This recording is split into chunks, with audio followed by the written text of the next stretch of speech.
Well, good morning. Welcome to the presentation today. My name is Vince Hardy.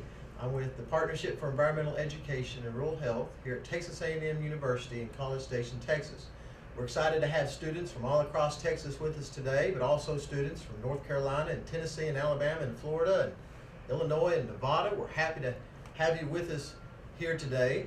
Today's presentation is a third presentation in a series of three on One Health issues. One Health is defined as the integrated effort of multiple disciplines globally, nationally, and locally to attain optimal health for both animals, humans, and the environment.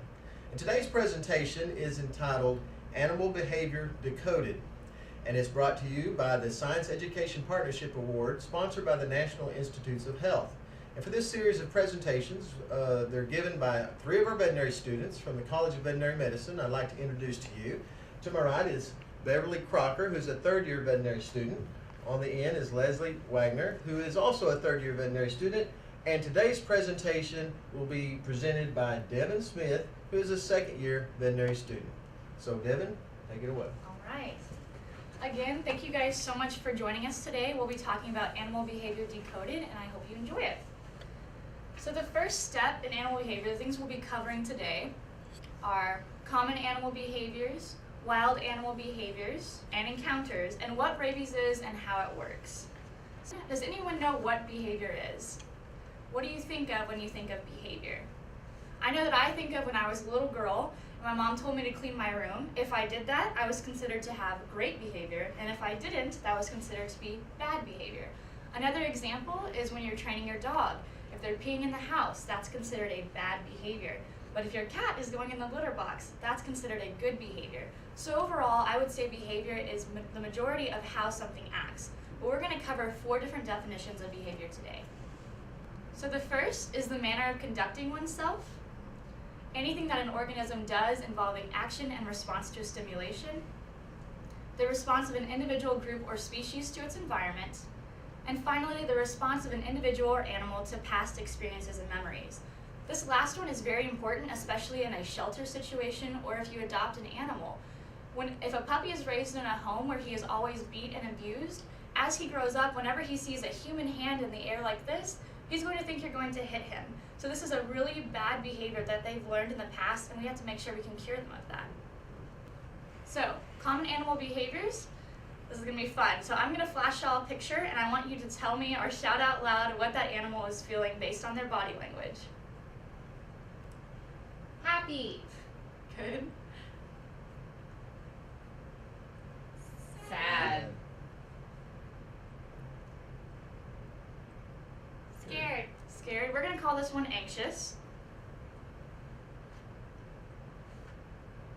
Hungry? That is hungry. So his face looks a little sad, but we're going to use our context clues and check out that empty food bowl. So he's actually hungry. And the last one, angry. Angry. And we're going to call him aggressive. So a cool thing about all of these is as humans, we share all of these emotions. So I'm going to demonstrate for you guys. So my happy face, my sad face, my anxious face, big eyes, notice, hungry, I'm going to have to use, I don't have an empty food bowl, but I hope you can see that. And then aggressive, also an angry face. So now let's talk about different types of behaviors. So we tend to have 3 main types. One being solitary, another being pack animal, and the third being a herd animal. So there are different advantages to living in each of these lifestyles for animals. When you're a solitary animal, you're going to have less competition for resources, and you're only worrying about yourself, so it's a lot less work.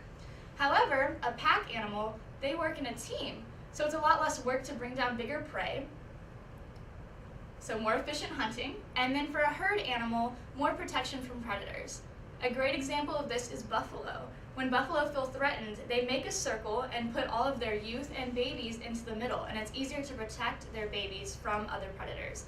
Another great example are triceratops, which are extinct now. They are dinosaurs, but buffalo adapted that behavior as well. And we're also going to talk about prey versus predator animals. So let's remember that predator animals are the ones hunting and eating other animals, and our prey animals are the ones being eaten or hunted. So with predator animals, we typically have two types of behaviors, ones we've already talked about, which would be a pack animal and a solitary animal. However, with prey animals, we have lots of varied behaviors, and I hope you guys can think through a couple of them right now and maybe shout them out. So for example, let's talk about rabbits. What happens if you're walking down the street with your dog and you see a rabbit? What is the first thing that he does? Run away? Run away, not run away. Run What's after. the first? Not yet. What's his first behavior? He freezes. He freezes. Great. So he's going to freeze there and try to blend in with his surroundings, hoping and praying that you did not see him. And then if he keeps being startled, he might take off and run.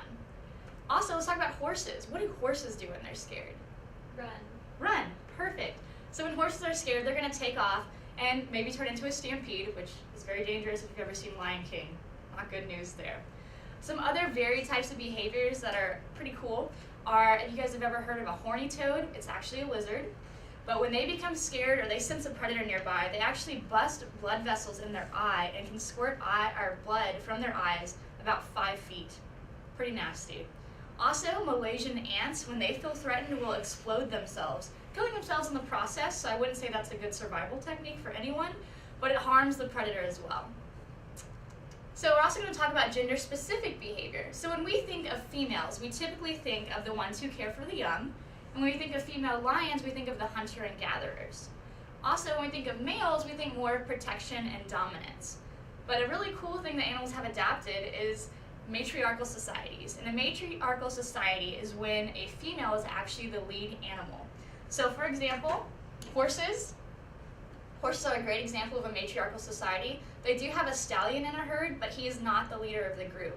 So the other horses will actually follow the lead mare, and mare is a female horse. Another example is pretty big, and that's an elephant. Elephants are one of the most dominant matriarchal societies in the animal world. So, very cool.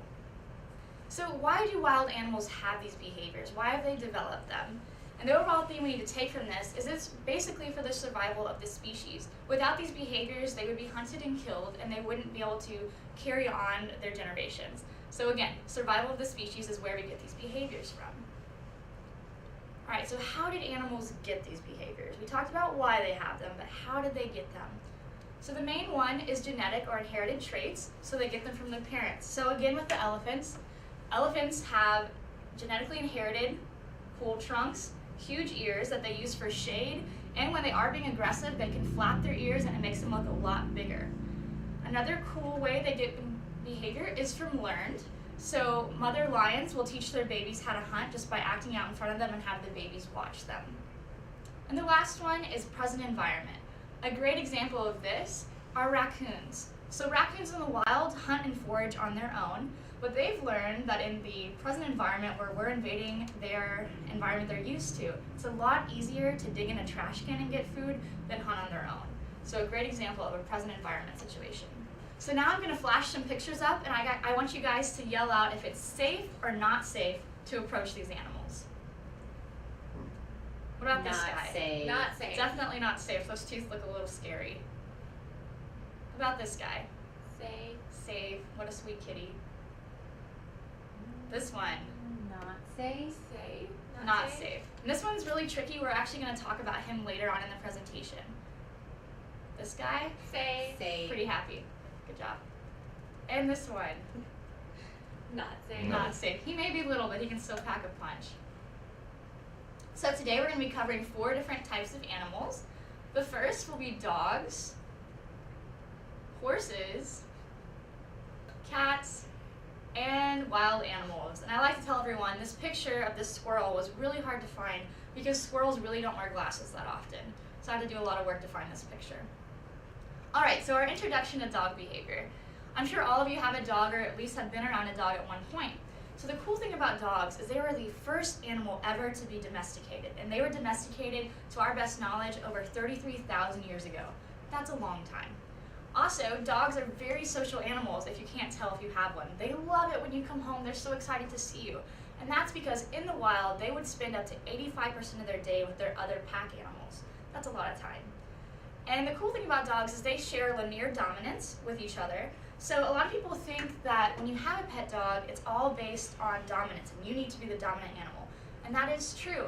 But you have to remember that all of the family members in your household can share dominance and submissive behaviors with this dog. So for example, let's talk about linear dominance.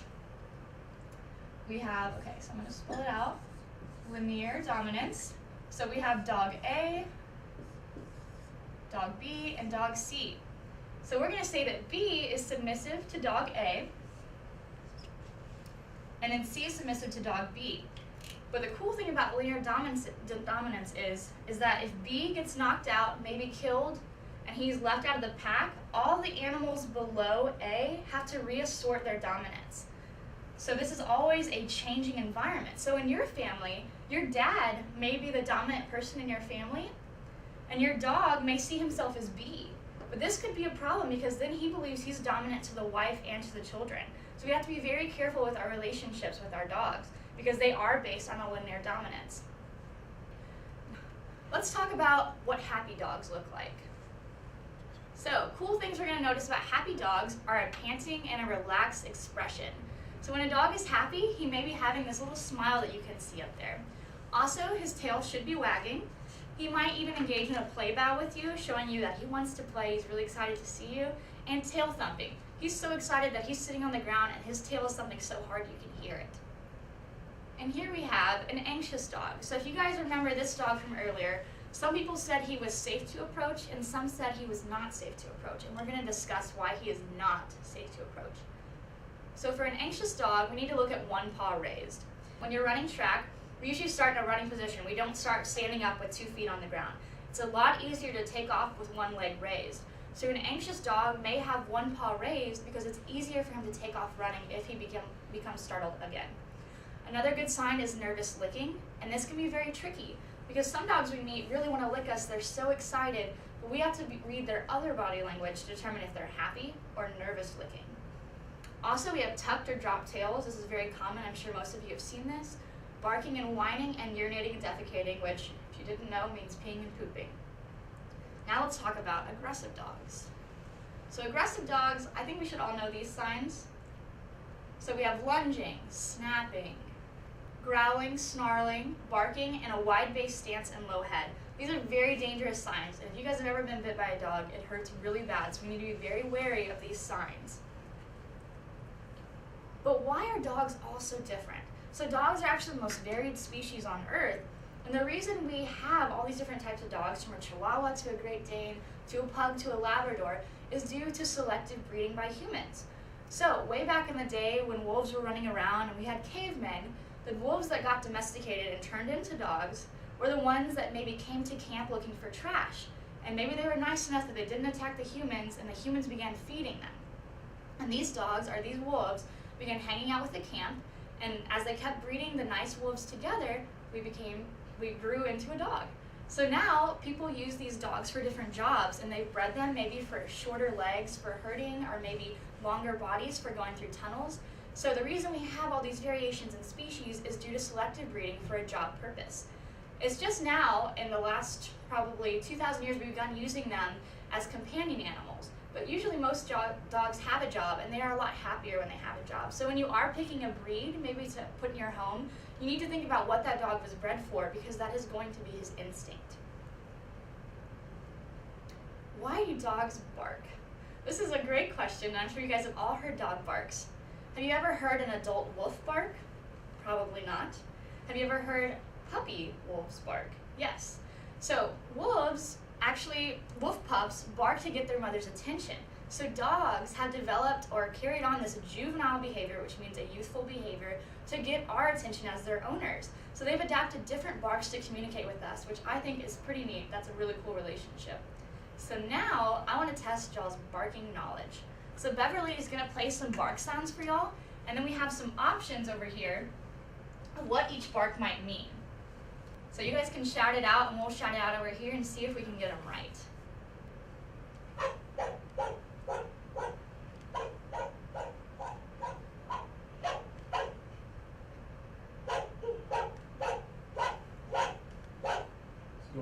Intruder. Intruder, I see maybe? a stranger. You guys think I see a stranger? Yeah. Okay, let's check. Correct, great job. So that bark said, I see a stranger and I'm not happy about it, and I'm gonna alert my owners. Okay, next bark.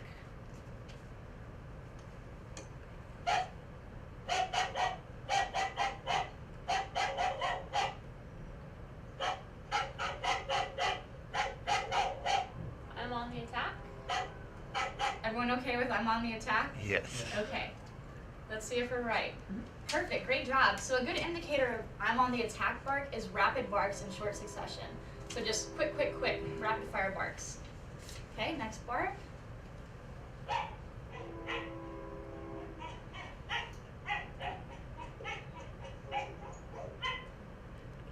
Let's go for a walk.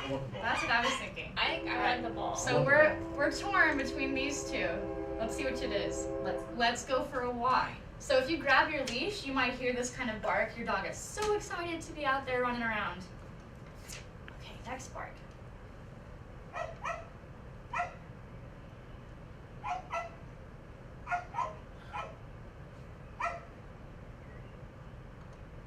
want the ball. You think I want the ball? Anyone else? Let's play. Let's play. Okay, so we're torn between let's play and I want the ball. What do we got? Oh, Don't leave me alone. we were all wrong.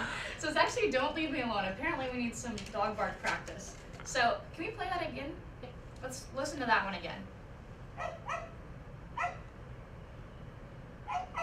whine. Yeah.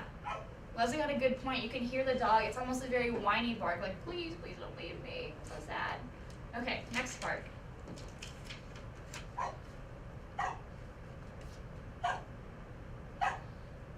This one's I want the ball. I think this one's I want the ball. Definitely. Okay, great job. Last one. I wonder what this one is. Hardest one. Let's play.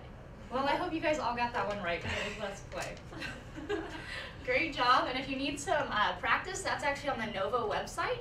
And they have a great documentary entitled The Science of Dogs. And it's a great way to explore the relationship you have with your pet.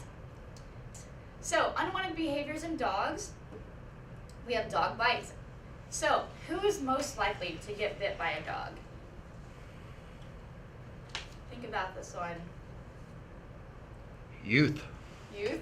Perfect. Boys, yes, especially boys. So the most likely people to get bit by dogs are children under 15 years of age, especially little boys, dog owners, which makes sense, right, because we're interacting with dogs on a daily basis, and people like myself who work with animals every day. And then what dog is more likely to bite you? We're not going to focus on breeds right now, but we are going to talk about how family pets are more likely to bite you than stray pets. And this makes sense, right? Your family pet is with you all of the time, and he's kind of used to your behaviors, and he can kind of tell when he doesn't like what you're doing. Whereas stray pets are going to be trying to get away from you. They're not interacting with humans on a daily basis. Also, scared dogs, aggressive dogs, hungry dogs, important takeaway message, any dog can bite you, and a great life lesson to always remember is anything with a mouth can bite you. So just be cautious. And this is a not well-known fact out there that I found. I thought it was pretty interesting. Dog bites are actually the #1 public health issue in the United States. That's big. So unwanted behaviors again, that dog we saw earlier, the anxious dog, the reason he is not safe to approach is because his behavior can actually lead to fear biting. So fear biting, the dog may not be overly aggressive, but dogs, unlike humans, don't have hands, and they can't say, hey, back up, I don't like how close you are to me. So they're going to use the only tool they have, and that's their mouth. And fear biting can be in dogs, cats, horses, any type of animal. So let's look at some examples of what fear biting looks like. We're going to see how it starts and how it develops into a bite. So we have this dog here, and this is a very common dog you would see in the shelter. He's hunched, he's nervous. Notice the tucked tail between his legs. In that next picture, we see nervous licking. And remember, we talked about that. And in this next one, he's yawning very exaggeratedly, and dogs will do this to break the tension when they're really stressed. But then we see this dog doing the same behaviors, and all of a sudden he's tired of it, he's so scared that he lunges after that dog next to him, and that's what fear biting looks like. So it starts with a nice, innocent-looking, scared, sad puppy and turns into a bite, and no one wants to get bit by a dog. So, how to prevent a dog bite. This is very important for you guys as you grow up and you get dogs, or maybe you're older and you get your own first puppy. It's very important that when you get a puppy, you socialize them in very different situations. So a good one that I always like to talk about is make sure you introduce them to adults, to tall people, to short people, to toddlers, to children, even infants, because to a dog, they don't know that an infant is the same thing as you. They can't make that distinction. So if they've never seen a baby before and they meet one all of a sudden, it's a totally alien species to them. They don't know if they should trust it, they don't know if they should like it, and they make funny noises. So very important that you introduce your dog to all types of people, as well as introduce them to different types of objects. A great example is a ladder. If a dog has never seen a ladder before and he walks into a room where there is a ladder, he's gonna be very scared. He's never seen that. He doesn't know if it's dangerous. So when you're training your dog, make sure to take him into these unknown situations very calmly, talk softly when you're with him, and just make him see that it's okay. And this will change if you adopt a dog from a shelter that's already an adult. He will already have his fears based. So like me, I was afraid of heights as a child and I never cured that fear. So I still have that fear today. And it's probably not going to change because it's ingrained in me. So these dogs, if they are raised in an abusive home, they are going to be scared of people. And we can try to break them of that, but they might carry that with them forever. So we have to be very careful about behaviors. Another great way to prevent a dog bite is to teach your children or other children around you that instead of running up to a cute dog they see in the park and putting their face in his mouth, and that's not a good thing. You need to ask permission, ask the owner if it's okay to approach their pet. Another great one is keeping your dog on a leash. I don't care how well trained your dog is, do not take that risk. Your dog may follow you in the front yard or even down the street to get your mail, but you can't read your dog's mind. And so if you're at a park and he sees a squirrel or a bird or some mean person, he's gonna take off. You can't trust that he's gonna stay with you. So to prevent injury from your dog, he could be hit by a car if he takes off running. He could be attacked by another dog. We wanna keep them on a leash no matter how well trained they are, and I know that can be tough. Also, when you are talking to a new dog, we want to keep our hands down at our side. We don't want to do this. Because to a dog who's on the ground and looking up at me, I look way bigger when I do this or put my hands up. But if I keep my hands down and maybe even crouch down, then he's going to see me as less of a threat. I also want to avoid direct eye contact with a dog that I'm just meeting. Humans are actually the only animal that have adapted eye contact to being like, I'm attentive, I'm paying attention to you like I am right now. And animals, if you're paying attention to someone and staring them directly in the eye, it's perceived as a threat or challenge. And we do not want to challenge a dog we are just meeting, just in case. So, also, when you're meeting a dog, talk in a very calm voice. Okay, we're going to play a little game. So I'm going to flash 2 pictures of dogs up there, and I want you guys to think about which one is safe to pet, and think about why the other one is unsafe to pet, and we'll discuss it. So here we go. First test. All right, so take some time, look at them. All right, who thinks A is safe to pet? Okay, we've got 2 on this side. Who thinks B is safe to pet? No. All right, let's see who's right. So A is actually the only safe dog to a pet. And the reason we know this is that some dogs, I mentioned eye contact earlier. A dog who's used to being in a home may make eye contact with you when they want your attention because they've learned that from you. Again, another example of a learned behavior. So if we look at dog A, we notice that he's staring at us, his ears are up, he's rolled over, his tail's out, his face is very relaxed, he looks very playful. But if we look at dog B, we notice a very tight mouth, he's very tense, his tail is tucked, and he's exposing his most private areas because that is a very submissive behavior, and he's saying, you're dominant and I'm scared of you. Also notice that his ears are pulled back. This is a bad dog to approach right now. Let's try again. So Denver versus Sally, take some time, look at them, come up with some reasons why Denver is safe to pet and why Sally is not safe to pet. Okay, so Denver, I'm going to tell you all the story behind these. Denver had gotten into the kitty cat treats while her owner was gone. So he had just gotten home and found this empty package of cat treats. So he walked over to Denver and he said, Denver, did you eat all the kitty cat treats? And this is the face she made. So she looks pretty guilty. Notice her eyes are closed, so she's not threatening him. Her ears are pulled back, but she's almost trying to give him a little smile saying she's sorry. Then we look at Sally, and Sally looks very threatening. She is showing that dog above her how big and bad her teeth are. That dog has been picking on her all day, and she is tired of it. So notice her eyes are in a direct stare, and she is threatening him. Her ears are pulled back, the top of her nose is wrinkled. So those are great signs that, hey, I'm gonna bite you if you don't back up. Okay, last test. Think about A, B, and C. Only one is safe to pet. Okay, B.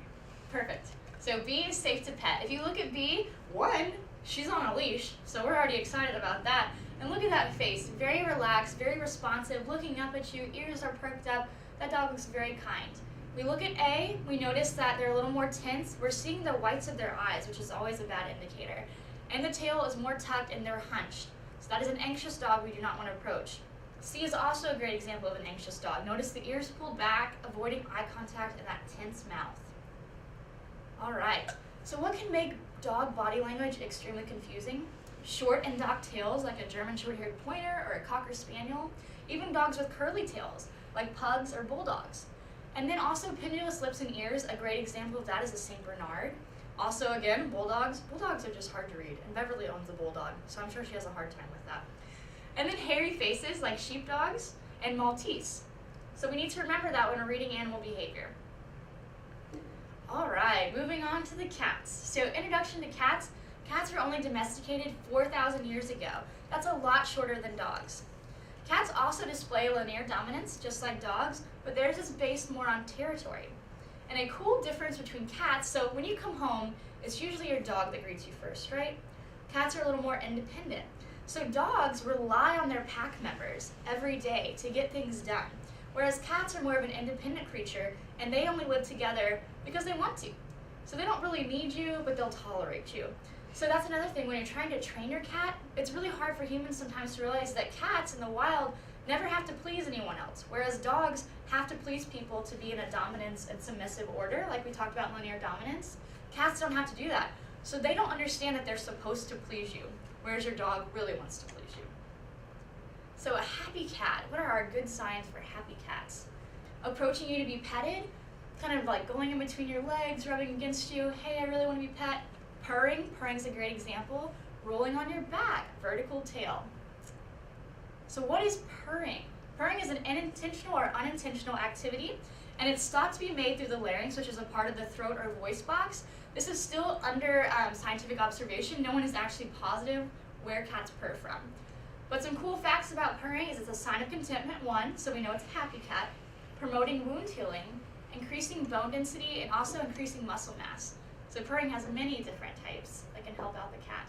So an anxious cat, again, we do not want to ever approach an anxious cat. Tail swishing, growling, dilated eyes, that's a big one for anxious kitties. And then aggressive cats. I'm sure we've all seen an aggressive cat. I would do my aggressive cat face for you, but it's kind of embarrassing. So for an aggressive cat, we're going to be looking for that growling and hissing face, tail swishing, which again we saw with anxious cats. So again, we don't want to confuse those, so never approach an anxious or an aggressive cat. Also spitting and swiping. All right, moving on to horses. So horses are thought to have been domesticated since 2000 BC, so not quite as long as dogs, and they are herd animals. But the major thing I want y'all to learn from this presentation is that horses are prey animals. Whereas our dog and cat are predator animals, horses are used to being preyed upon. So when you're interacting with your horse, it's going to be a completely different interaction than one you would have with your dog or cat, because they are afraid of you no matter what. You are the predator, and we try to get them to trust us, but we have to be very careful. We can't move too fast, we can't talk too loudly, so we need to be very careful. So, happy horse.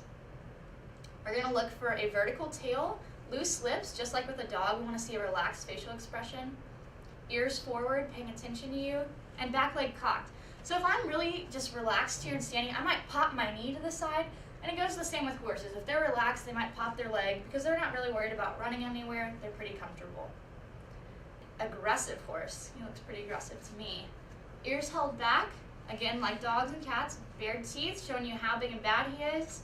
And stamping or pawing of feet. For an anxious horse, we're going to be looking for the showing the whites of eyes, which we also see in other animals. We're going to look for flared nostrils, a swishing tail, and a head raised up. All right, moving on to wild animals. So we want to follow 3 basic rules when we're talking about wild animals. First is, don't approach it, ever. I don't care. I don't care how cute the baby raccoon is, don't approach it. It's not worth it. You might have a disease you don't want, like rabies, which we'll discuss in a minute. Also, if you see a wild animal, tell your parents first. If your parents then see that it could be a threat to your neighborhood, you're going to want to call your local animal control. They have the best equipment and techniques to handle the situation, without you getting injured in the process. So, when we're looking at aggressive wild animals, he looks pretty dangerous. We're going to show you a coyote real quick. Notice that his teeth are very prominent. He is not a happy guy. And notice that hair bristled on his back. So, with wild animals, if we see an erect tail, that's never a good sign, especially in skunks. I think you guys know why. Nobody likes tomato juice baths. Showing teeth, growling and hissing, also a good indicator. Again, bristled hair on back, flattened ears, and approaching you. If a wild animal approaches you, that is not a normal behavior, and it could mean that animal has rabies. For anxious wild animals, here we have our frozen rabbit. Playing dead, so possums and snakes play dead, so don't be fooled by those sneaky little snakes. Hiding or freezing in place, and most importantly, trying to get away from you. This is a normal behavior, and we want them to have this behavior for our own personal safety. Okay, so one of my favorite animals is a bird, and we're going to talk about what if I find a cute baby bird. So here I am with my cute baby bird, and I'm doing one bad thing right now, and that is I picked him up. It's very normal for adult birds when they're training the baby birds to live on their own. They'll leave them on the ground for up to 2 to 5 days. So while they're doing this, they're teaching them to fend for themselves. So we do not want to mess up that program that the parents are trying to teach him. So we're going to leave him on the ground, and we're going to watch him for 2 to 5 days. And if we see that he's becoming increasingly weaker and we haven't seen his parents, then maybe if we see the nest, we can actually pick him up and put him back in the nest. Or if we're worried about touching him, we can call a rehabilitation center and they can come pick him up and take care of him and raise him. Okay, so these are the top 5 animal suspects in Texas that are most likely to have rabies: coyotes, foxes, raccoons, skunks, and bat. So, very high rabies risk. We never ever want to approach these animals. Again, I don't care how cute they are. So, rabies, what is it? And the main message of this is it is bad news. Bad news for you, bad news for your pets. So rabies is a zoonotic disease. Does anyone know what zoonotic means? A disease that zoo animals get? I mean, they can get them, but it's actually any disease that is transferable from an animal to a human. So zoonotic, we have this cute pug and this sweet little ballerina girl, and he can give her rabies, and he can give her all sorts of viruses. So again, a viral disease that can infect humans and animals, and it can be passed between the two. And, very important, rabies has the highest mortality rate of any infectious disease. Those are pretty bad odds. So, have you ever had the flu? I hope everyone's had the flu. Yes? Everyone's had it? Leslie's never had the flu. Yeah, I've had it. I've had the flu. And the cool thing about the flu is it is a virus just like rabies. So the unique thing about viruses is they cannot replicate on their own. So when they get into our bodies, they use our cells to make more of themselves. So they get in, they attack some of our cells, make more of themselves, release these viruses into the body, and the rest of the viruses will travel all around our body, infecting the rest of our cells. And we can die from this. All right, so how does rabies work? This is really unique. Some people don't know this, and I think it's really, really interesting. So step 1, we're going to get into the body. So here's my little model shorty here. He's going to help me demonstrate how the rabies virus works. So he's going to be bit on his back leg. And this virus is going to get into our nerves. And so it's going to travel up our nerves to our spinal cord. And because the virus is in our nerves, it's actually invisible to our body. So our body's not going to start a defense against it. So step 1 is get into the body. Step 2, we're going to get to the spinal cord. We're going to travel up the spinal cord, keep traveling, and then we're going to get into the brain. And we're going to mess with the brain, and we're going to replicate inside of the brain. And this is why rabid animals display very abnormal behavior, because their brain is consumed with virus. From the brain, the virus is going to travel down into our salivary glands, and then that is when the animal becomes infectious. So, how do you get normal viruses? Breathe them in, so air, respiratory, blood, feces, saliva, brain, nervous system tissue, petting, and handling. How do you get rabies? There's only 2 ways you can get rabies. Anybody? Bite. Yes, a bite. So saliva and brain or nervous system tissue. And again, the most common route of infection for rabies is through a bite. Oh, here we go. We're traveling. There's our virus making it up into the spinal cord, reiterating, getting into the brain, and then traveling to our salivary glands. So now this dog is infective, and he can infect other people. So how can animals do this? Again, through saliva. So if we get even a little play bite, and we already have a wound, we could get infected with rabies. If they bite our little kitty, he could get infected with rabies. And if they kiss you, how many people kiss their dogs? Lots. So just be very careful, especially with dealing with an animal you don't know. So now we're going to try a little game. I'm going to show you all 3 different bite wounds. And you guys should tell me which of these bite wounds is going to become infectious faster. So here we have our black lab, and he was bit on his hind leg. Our yellow lab was bit on his forelimb or his front leg. And our chocolate lab was bit on the head. So which lab is going to become infected faster? The one The with last the one. head bite? The last one. Perfect. And the reason this is because that virus has less space to travel. So he's already next to the brain. He can just hop on a cranial nerve, hop in the brain, hop down into the saliva, and he's infectious. Whereas with these other animals, the virus is going to have to travel farther. So how can you tell if an animal has rabies? There's some important signs, but the important thing to remember is all animals are going to show it differently. So if you even suspect that this animal is acting abnormally, please don't approach it and report it.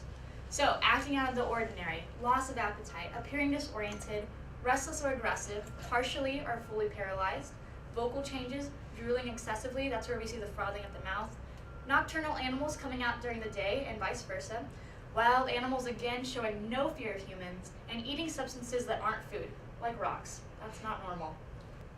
And remember, rabies is a virus for both humans and animals. So you can be infected. So to prevent this is why it's very important that we take our pet to the vet every year to make sure he's up to date on vaccinations.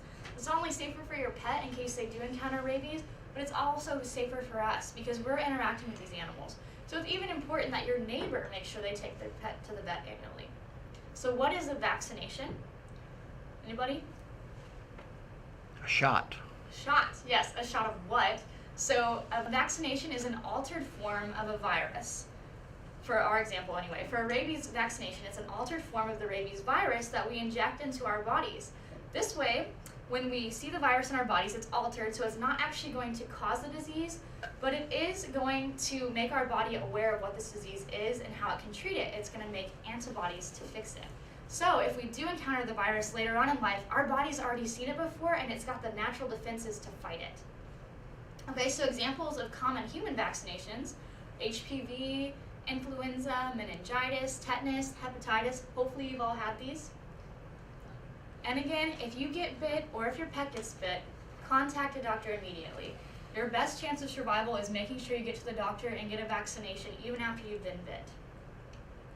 All right, well that's all I have for you guys. So if you don't have any questions, thank you so much for tuning in. I hope you learned a lot about rabies and reading your animal's body language. Thank you so much.